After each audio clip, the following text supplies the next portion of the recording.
This really happened to me on quite a serious level. I was attacked in London in 2014. I was excited, but I was really, really nervous. I was like, am I even making the right choice? Is this, a lot of people thought I was making a bad decision at the time. And he saved my fucking life, man, like genuinely, because without that, I would have continued down the same path. It wasn't as simple as me just making that switch. Make a decision, which is like, am I going to sit around and be angry about this, or am I going to do something about it?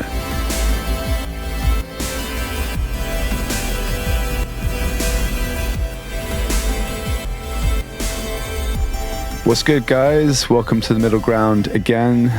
My name's Olivier Nicholas. And I'm the other host, Rhys White. So in this episode, we're talking about setbacks, but also how to deal with them, but in our lives as well, maybe. Yeah, so we're talking from personal experience here.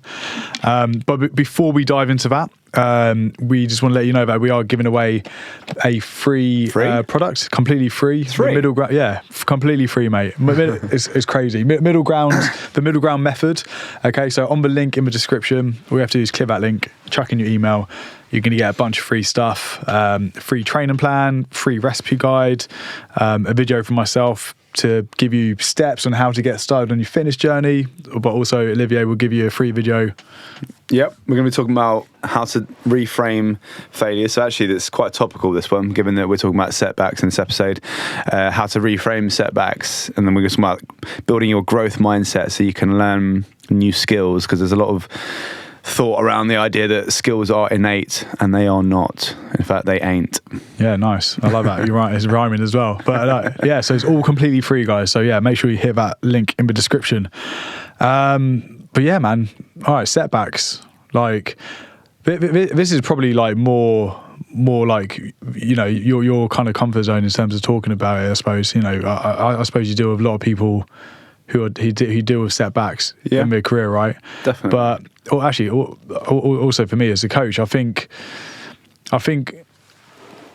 what I don't know if it's the case for you, but I think one thing that people feel is that they if they are going through their fitness journey or their career, that setbacks shouldn't happen, and they almost get down about it. Do you know what I mean? Which is unrealistic. 100%. And it feels like I have conversations with all my clients about it, where they're going through a tough moment of unmotivation, or they had a setback for whatever reason, an injury perhaps, and then they get really down about it. I'm just like, look, like, have you had setbacks in your life? And like, yeah. I was like, you're going to have setbacks in your fitness journey. It kind of comes as a bit of a package, part of a package. Sorry, and I think it's just. I think for me anyway, it's just almost, I almost kind of tell them the expectations, like, look, there are going to be setbacks. There are going to be times where you maybe don't feel like training, but it's just how it is. And it's the managing of those expectations, I guess, is fundamentally the thing that's going to help them, right? Because if you enter into something with your expectations being that you aren't going to get setbacks, firstly, number one, that's unrealistic, but to manage those at the beginning, I think is helpful. It just sounds like that's kind of your process. Yeah, and also, like, when it does happen, I'm just like, look, it's completely normal. Yeah, like you are motivated and you haven't trained for a week. That happens to me sometimes. Do you know what I mean? It's just like just making them realise that what they're feeling is not unusual, and everyone kind of goes through it. Because I think they maybe see me training a lot, or they see other guys smashing it in the group, and they're kind of like, they seem okay. They seem like they're smashing it and not going through what I'm going through. But I tend to encourage my guys to message in the group when they are going through a moment where they feel like they've had a bit of a setback, because every time they do, I guarantee like 2, 3, maybe 4 guys will reply saying, this is me a month ago or 2 months ago. I know exactly how you feel. And they're kind of like, oh, okay, cool. But then they see those guys is cracking on with it. So obviously they come out the other side and they're doing what they're doing. So I think it's super important. I love that you have that as well. That sense of community is really important. Yeah. And the fact that your people are able to see that the different kind of versions of who they're going to be. So like if you're in at a period where you're struggling with your fitness journey, but you're someone else who did that a week ago, but now they're sailing. Yeah, you're like, okay, cool. Like, it's just a bump in the road, right? Yeah, and I think it's helpful to see that people are going through the same thing. Yeah. And they bounce back from it. Yeah, because it can be a lonely place, can't it? Like whether the setback is, especially maybe if like you get an injury and you can't train anymore, and maybe going to the gym is your thing, that could be tough mentally. But yeah, it is a tough one. Like, what setback were you looking to talk about in this podcast? Like, as an example. One of the biggest setbacks that I ever encountered, and what you just said just now when you're saying how having an injury can affect how you are mentally. 100%. Yeah. This really happened to me on quite a serious level. I was attacked in London in 2014. I was jumped in London and ended up being that kind of glass went through my finger, which is now why my finger's like that. What, it's always bent? You could try and... I've never noticed that. Yeah. Can I touch it? Yeah, go for it. Oh, shit. Yeah. All my days. I've never noticed that. Yeah. Oh, wow. So basically, like what happened was when I got jumped, these guys crushed glass through, like with their foot, through my hand. And then... Sorry to hear that, man. That must have been... It was tough. Yeah. It was really tough. Really difficult. And I got straight to emergency room, obviously. And because, literally my finger was almost hanging off my hand. It was really bad. I went straight into the hospital. But then I was in a sling for, after surgery for a great deal of time. Yeah. Followed by a significant amount of rehabilitation in terms of physiotherapy, but it meant that number one, I couldn't train, right? Because I've always been a big fan of going to the gym. I was in really good shape when this happened, at the time of being attacked, and then I wasn't able to train. At first I found it frustrating. Yeah. And then that frustration grew into kind of anger around like, why am I not allowed to do the thing that I love kind of thing. Yeah. And I desperately wanted to get back into the gym, but it just took so long. And then what happened is that this then had a knock-on effect into my weight, right? And there was this vicious circle of I can't train, so I'm going to make myself feel better in other ways by eating crap and all this other things, but I couldn't train to stay in shape, so that would make me feel worse, and then I couldn't train, so that would make me fil bad again. Vicious cycle. So I gained like a shitload of weight. I don't have the numbers for it. I actually messaged my PT the other day, like my old PT, about it to ask him if he remembered. I think he said it's about 12 kilograms that I'd put on essentially. And so, yeah, this was really tough. And getting back into that was very difficult. And so, bouncing back from something like that was one of the toughest things I've ever had to do. Yeah. Because I was up against a mental barrier and a physical barrier. Do you know what I mean? So it was like I had no confidence. I felt, I was really, really like low and overweight, essentially. Yeah. And it was then that I thought, you know what, like this is crazy. Like I can't. I'm not gonna continue down this path. What do you remember the day when you kind of thought that to yourself? It was, I think, because the guy who was my PT was in the gym. He was working in the gym at the time. Yeah. And we talked and stuff, and I hadn't ever really considered coaching. I hadn't considered having a personal trainer ever. Yeah. But I remember going into the gym and being like, okay, I can actually do stuff again now. But like I had no willpower really at this point, because I had no confidence whatsoever.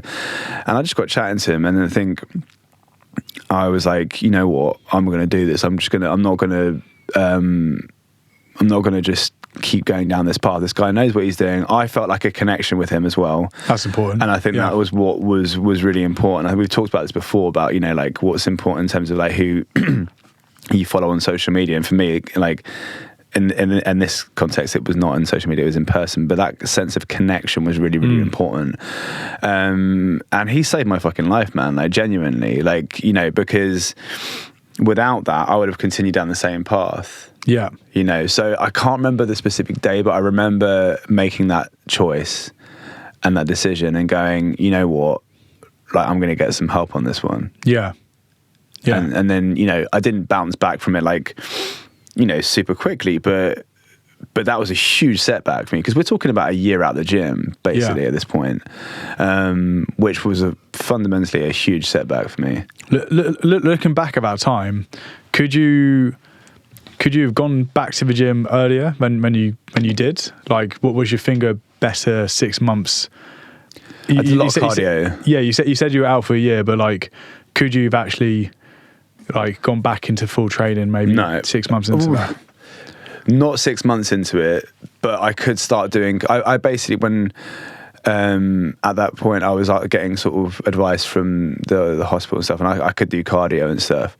The problem I had was that if I wasn't careful, it could essentially get worse. Like because I had to obviously do like surgery and stuff like that, and but it was also the grip as well. I couldn't grip stuff. You know what I mean? So I certainly couldn't do pull-ups. I certainly couldn't pick up bars. But I did a lot of cardio. But it's just like, you know, you can do a lot of cardio. It doesn't mean you're going to suddenly just get in shape. Yeah. You know, because I was still eating crap. I mean, do you know what I mean? It's like, yeah. You know, I was doesn't matter how hard you train. Right, exactly. So I'm doing what I can, but it was like I needed for a whole complete reset. I needed like a life reset. Yeah. Do you know what I mean? Yeah. I think mentally it's when you're stuck in a rut like that, it's so hard to get yourself back out of it again, isn't it? It's like you almost get stuck in a habit of just being in that cycle and just not training, eating rubbish. Obviously, it makes you feel good when you do that. And I think that's the issue, isn't it? It's just kind of like that instant gratification. Yeah. But also, I don't know whether did you feel sorry for yourself, or did you kind of almost blame the injury for the reason that happened, and like did you feel a bit bitter about it? I don't know. Like did other things keep you stuck in that cycle for a long time? It's a good question. Did I blame? I held a lot of resentment for the people that did it, obviously, but resentment for the situation, like how it happened. Yeah. In terms of, I was trying to help someone when I was jumped, and they were you know, I was protecting this person, but then they were sort of nowhere to be seen afterwards. Right. When things were bad. Right. Okay. So I was resentful of that, I think. Yeah. And that was tough to let go of. Yeah. So, and then it became around, okay, and I really had to make a decision, which is like, am I going to sit around and be angry about this, or am I going to do something about it? And, you know, as tough as it is to say, like, there are things that we can change, and there are things that we can influence, and there are things that we can't change, and things we can't influence. I certainly couldn't change what had happened to me. Yes. I couldn't change the behavior of the person who wasn't there for me when things went bad. And the things that I could change was how I went forward, you know, and that wasn't like, I didn't just go, oh, great, I'll just, you know, focus on what I can control. It wasn't as simple as that. It was very difficult. But I think it was a compounded effect of where I'd got to and where my life had kind of got to, that I was like, actually, you know what? The things that I'm angry about are so long ago now. And it doesn't change the situation. It doesn't change anything. It doesn't change anything, does it? And it's like, you don't want to be that person that's like, oh, but what, you know, it's like, and I had to then just try and get myself out of it. Yeah. Because no one else was going to. Yeah. And I think sometimes people do hold on to something like that happened in the past for a reason to stay stuck and not do anything. It's almost like they're holding on to that and still using that as an excuse when really, like, yeah, you got every reason to be upset and angry of whatever happened to you in that situation, when you got jumped. But you can't hold on to the past, right? You just need to kind of almost just reset and just kind of have a clean slate, because just holding on to the past is not going to get you anywhere. I think that's like definitely a reason why people stay stuck in a number of reasons. But like it's great that you were able to get over it, right, and actually make a change. And I'm guessing you lost the 12 kilos that you added. Yeah, and that was amazing as well. And it is, and there's a version of there's different versions of everybody, right? Like there was a version of me that stayed unhappy and stayed angry and stayed overweight and all of these things. And there was the new version of me that chose to do something about it, and there were physical results to prove it, right? So it was like it's very easy to retrospectively go back and go, great that I did the thing. I think it's sometimes harder if it's not a physical thing that you're chasing. Like if like, and I'm talking about people getting stuck in their careers, without that sort of aftershock. It's very difficult to know what you're trying to get to. I know exactly what you mean. So like when I was like stuck in my career, for example, it's not like I could look at a before and after pic and go, oh, cool, that's what I'm, heading for. It's like, no, I know that there's a different version of me. There's a better version out there. Do you know what I mean? Yeah. No, I think it's like when I left my job and became a personal trainer, it's not like, well, I suppose you could do that. You could have a photo of me in my previous job. At a desk, and a photo of me, like personal trainer, smiling. But it wasn't as simple as me just making that switch. There was many layers or many things that had to fall in place for me to get to where I wanted to be, and it can be quite complicated at times as well. So it's not like in your case where he's like, okay, I'm going to get a personal trainer and I've lost 12 kilos. That is something that you've made a choice in, and you know kind of what direction you're going in. When it is a career change, it's so unknown kind of thing sometimes, and you don't really know how it's going to pan out sometimes. Definitely. And I think that's where it could get a little bit more scary to make a jump like that. Like when I made that jump, I was excited, but I was really, really nervous. I was like, am I even making the right choice? Is this, a lot of people thought I was making a bad decision at the time. I didn't know I'd be, I didn't do it in the intention of now being an online coach or doing a podcast now. Do you know what I mean? It's just like, you just never know what's going to happen, but What about the setbacks for you though? What kind of bumps in the road have you hit that you maybe when you hit the bump you weren't sure if you were going to recover? Or you know what, I've had a few setbacks in my fitness journey. Like I used to like heavily compete in fitness competitions, right? And like Hyrox, Hyrox. But I also had like fitness goals I was working towards. Now, but there were two big setbacks that happened to me, and it might not sound like a big deal for people listening to the podcast who are not into fitness, but when you train so hard for like a certain event and something happens, it doesn't go quite to plan, or so like for Hyrox, my goal was to get a sub 70, which is in the pro division, which is super tough. And it involved me doing a lot of running, a lot of training. It's pretty intense leading up to the race. And a week before the race, there was a little niggle on my toe, in my foot, on the top of my foot. And I was just like, that's weird. It hurts a little bit when I run, but it's not painful enough to make me stop. But I was like, this feels a bit weird. But we're a week away from the race. I've been training so hard. Like I was going to go for it. And I did a few runs leading up to it, and it was just a little niggle on the top of my foot. I was like, feels weird, but I'll just do it anyway. Yeah. So I did the race, and I took some painkillers, but my foot swelled up during the race. The pain was pretty intense. I managed to get a personal best time, but I didn't get the sub 70. It turned out I was running with a broken foot the whole time. Yeah, I did the whole thing with a broken foot. And when I took my shoe off, it was like swollen. I was just like, oh my God, I can't believe that. So that was annoying that happened when I thought I was in like great physical shape to actually get that time that I wanted to. And then that happened. And that could be quite deflating. And obviously then I had to wear like a cast for God knows how many weeks, six weeks. So then that had an impact on my training.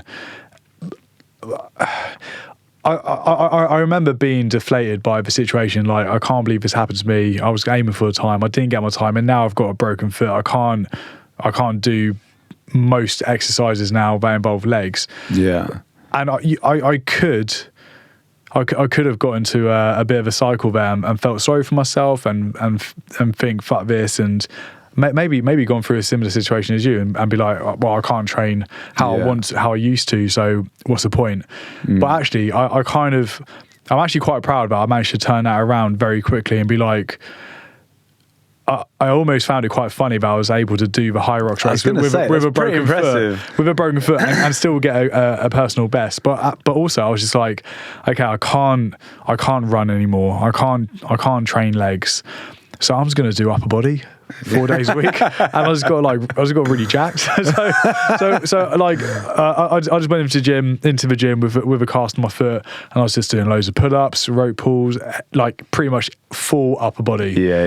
For like a good month and a half, and I've really enjoyed it. Like, those pictures you see where people like skip leg day. Yes, it was nearly like that, mate. It was nearly like that, and so. That was kind of like a real setback that I did get upset about, but I was quite like happy how I basically was like, look, this has happened and you can't change it. And I think that's the mindset I go with any setback at the moment. Another one, I was training super hard to back squat 200 kg. Jesus. Which again involves a lot of training, pretty intense. Once I get my mind focused on something, I go all in. And then I did a fitness competition maybe like 2 weeks before the date I wanted to go for it, and then I kind of jolted my knee. So that just completely set me back, and you know, I haven't been able to kind of get that far in my squat since. So again, it's just like that was super annoying because these two situations, I trained and gave so much into leading towards those goals, and they just didn't happen. And it's quite a tough pill to swallow. But again, you could sit there. I could sit there and just feel sorry for myself and be angry at the situation, or just think this has happened and just got to kind of crack on and just you know, get on with it in a way. I have noticed that like you have that mindset of just kind of cracking on. I also think as well that like these, you know, as sort of cheesy as this might sound, like these things that happen to us, they build us, right? Yeah. You know, like getting jumped when that was nearly like over 10 years now. Other stuff has happened since then, but I do feel as though I've become a lot more like resilient as a 100%. As a result. You know what I mean? Because, you know, going into like that situation, like in like before COVID when we got made homeless and stuff, I don't know, I think if I hadn't had the thing happen before, being like, and then that had happened, I don't think I would have been as strong going into that. Yeah. Do you know what I mean?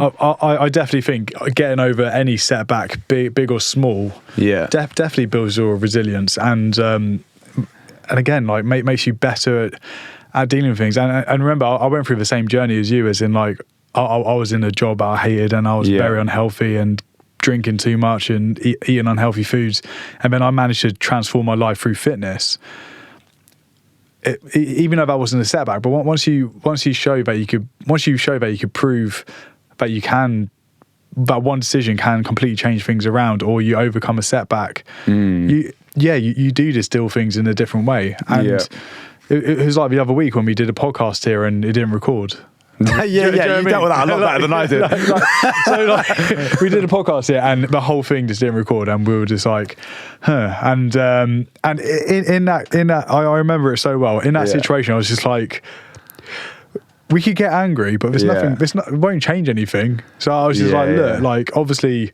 It just happened. No one did anything on purpose to make that situation happen. I'm just like, let's just come back next week and do a better podcast. Yeah, which hopefully this is. Yeah. So like, we did an episode on choice as well. I think you also have a choice on how you could. How you feel about the situation once it happens, right? You could choose to get angry about it, or you could choose to almost accept the situation as it is. But I think this is why it's so important to be present in the moment. It's just to be present in the moment, and almost just like just think, you know, what I can't do anything to change this. It's happened, and you know, how can I deal with this and move forward from this? Do you know what I mean? And I think it's also the same as when people get impatient. You're choosing to get impatient, and when actually you just think, we're in a queue, it's a slow queue, but eventually I'll get to the counter. Yeah. Do you know what I mean? I do think like going through setbacks and makes you see things in a different way. Yeah, absolutely. It absolutely does. There are definitely examples of in me that have not changed through through setbacks. Like my patience isn't great with certain things. My wife called it out the other day. She was like, you're the most patient person in the world. You've got all the time in the world, people. You're so tolerant, unless it has something to do with your time. And I thought, do you know what? She's probably nailed that. Yeah. And I think that is it. I think she like I said, I am an incredibly patient person, but I see time as being quite precious. Yeah. You know what I mean? So it's like, there are things that in my business that have cost me a lot of money and not gone well at all. You can always, within reason, earn more money, but you can never get the time back that you lost doing something. Yeah. And I think that's for me where my frustrations come from. Is because I see time as being quite valuable. Yeah.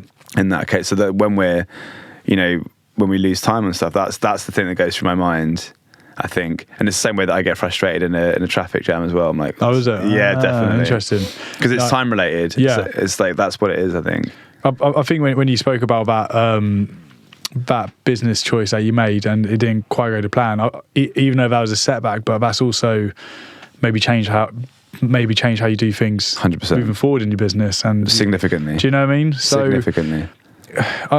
What's the way to kind of like almost sum up this podcast in terms of dealing with setbacks? Because whether you're on your fitness goal or whether you want to do a career change, it's going to happen, isn't it? It's almost a guarantee. Yeah, and you can always rely on that. Yeah, 100%. So it's just like, how can people deal with setbacks, or actually almost flip it and turn it into a benefit? Do you know what I mean? You took the words right out of my mouth. That's what I was going to say. Is like try and see what the lesson is. And the thing is, you're not going to. You might not see the lesson in the heat of the moment. Yeah. But you can be damn sure you'll see it afterwards. Yeah. Like it, in that classic example, when we lost that time in the podcasting, I was in a heightened, like, I could tell. You could tell. Yeah. And it's like, and I wasn't ready to find the lesson yet, and then like, it took a bit of processing. I was like, all right, okay, yeah, it's going to be better, and well, hopefully that is true. But we'll never know. We'll never know, yeah, and you will never know. So you'll have to just agree. But yeah, then I was ready to find the lesson in it, and it's like, yeah. So I think the advice really is find out what your process is. So when you hit a setback, just be aware of what you're creating a process for how you deal with it. So you're either going to be someone who is cool and calm and collect in the moment, and you're able to kind of, see it for what it is, or perhaps a bit more like me, where, it triggers a kind of a frustration, and then you know that the lesson's coming. It's just it's not going to happen there and then. So, but I think it's establishing in your own mind what kind of person you are in that instance. Yeah. You know? Yeah, for sure. So you know what to expect. Yeah. And also, I think just to end it as well, it's like communicate, talk to people. Like, again, just going back to my WhatsApp group, I do think that is so much value to my clients because we could all relate to setbacks that we had. And if you just talk to someone, again, realizing that they've been through it too, or it's completely normal and you're not alone in how you're feeling emotionally or whatever the setback is, then I think I could go a long way. Definitely. And I've heard that the best way to handle setbacks is to hit the subscribe button as well. Yes. And to get the free middle ground method that's in the description. Yeah. I mean, that'll get rid of all your setbacks. Yeah, 100%. Just do it. Yeah, it's all for free. See you next week, guys. No, cheers, guys. Thank you.